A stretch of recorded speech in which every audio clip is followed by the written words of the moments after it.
আসসালামু আলাইকুম। নিনাস কিচেনে আপনাদের স্বাগত জানাচ্ছি। ঝটপট কিছু রান্না করতে চান? স্পেশাল বিরিয়ানির এই রেসিপিটি হলে কেমন হয়? আজ আমি বিরিয়ানি রেসিপি তৈরি করতে যাচ্ছি। এই বিরিয়ানি কী দিয়ে হবে? শুধু সবজি দিয়ে হবে। সুস্বাদু বিরিয়ানি। নতুন বছরে এইরকম সবজি বিরিয়ানি হলে মন্দ হয় না। বিরিয়ানির জন্য আমি পোলার চাল নিয়েছি 1 কাপ। পোলার চাল আগে ধুয়ে পানিতে ভিজিয়ে রাখবো 30 মিনিটের মতো। তারপর পানি ঝরিয়ে রাখবো। তো আসুন আমরা রান্না শুরু করি। গরম পাত্রে তেল দিলাম 2 টেবিল চামচ। একটি তেজপাতা দিলাম। আরও দিলাম 3টি আমন্ড, 3টি কাজু আর পেস্তা দিলাম 4টি। সবগুলো ভেঙে দিয়েছি। 1 মিনিটের মতো ভেজে নিয়েছি। এবার দিচ্ছি পেঁয়াজ কিউব কুচি আধা কাপ। চুলার আঁচ বাড়ানো হয়নি। বাদাম আর পেঁয়াজ মিলে খুব সুন্দর ঘ্রাণ বের হচ্ছে। নরমও হয়েছে পেঁয়াজ। এর মধ্যে পানির পরিবর্তে দিচ্ছি তরল দুধ আধা কাপ। দুধ দেওয়াতে খুব সুন্দর ঘ্রাণ বের হচ্ছে। লবণ দিলাম আধা চা চামচ। দেব মশলা। ধনিয়া গুঁড়া দিলাম 1 চা চামচ। মরিচ গুঁড়া দিলাম 1 চা চামচ। আর বিরিয়ানির মশলা গুঁড়া দিলাম আধা চা চামচ। বিরিয়ানি রান্নাতে মশলা কম হলে বিরিয়ানি খেতে ভালো হবে, ঘ্রাণও ভালো হবে।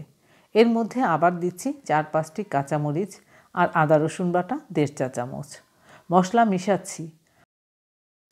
বন্ধুরা, গরম মশলা আর আলাদা করে দিতে হবে না। বিরিয়ানির মশলাতে যে সুন্দর ঘ্রাণ বের হচ্ছে তাতেই হয়ে যাবে। 2 মিনিটের মতো রান্না করেছি। দুধও শুকিয়ে গিয়েছে আর রঙও বদলাচ্ছে। ঘ্রাণও খুব সুন্দর বের হচ্ছে। এবার দেব সবজি।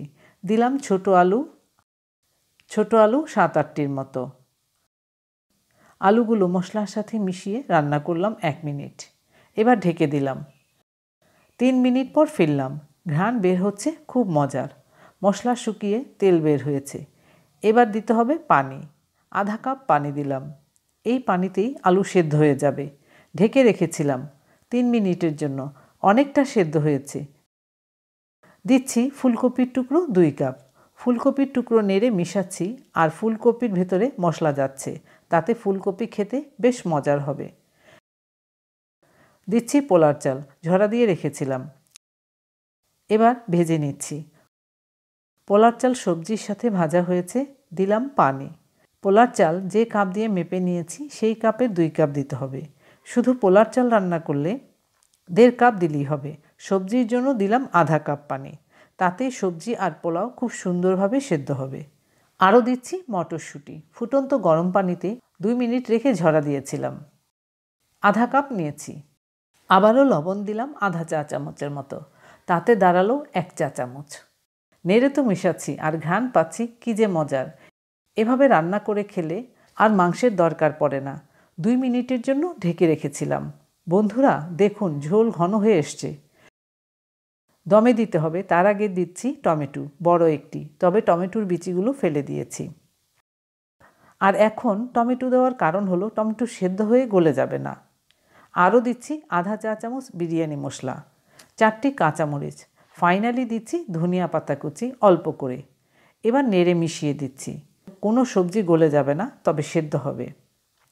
দমে দিতে হবে। শেষে দিচ্ছি আমার নিজের তৈরি ঘি 1 টেবিল চামচ। ঘি দেওয়াতে ঘ্রাণ, টেস্ট সব বাড়িয়ে দিবে। ঘি উপরে ছড়িয়ে দিলাম। 10 মিনিটের জন্য দমে দিয়েছিলাম। হয়েছে, এবার দেখি। দেখুন আমি নাড়ছি, কতটা ঝরঝরে হয়েছে। একটির গায়ে আরেকটি লাগছে না। অল্প সময়ে অল্প উপকরণে ঝটপট তৈরি হয়ে গেল সবজি বিরিয়ানি। নতুন বছরে নতুন উপহার। ধন্যবাদ সবাইকে আমার ভিডিওটি দেখার জন্য। আপনারা ভালো থাকবেন সবাই।